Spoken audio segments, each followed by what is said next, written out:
Whoa, okay. Why do my shoes smell like that? Don't worry, I'm going to show you how to remove shoe odor instantly with things you already have at home. Method 1. Baking soda. Blast. Fastest overnight. Sprinkle baking soda inside and let it sit. It absorbs odor like magic. Method 2. Tea bag trick. Instant freshening. Dry tea bags pull moisture and odor. Leave them for 1 hour. Method 3. Dryer sheet swipe. Instant fix. Dryer sheets. Rub the inside, then leave one in. Instant fresh smell. Method 4. Freezer trick. Freeze the smell out. Put your shoes in a bag and leave them overnight.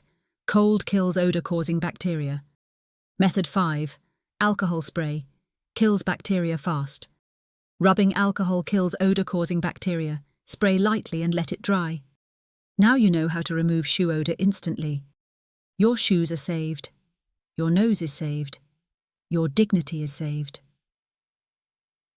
Try it. And thank me later. If you found these tips helpful, give this video a thumbs up, subscribe for more home cleaning guides, and let me know in the comments which natural method works best for you.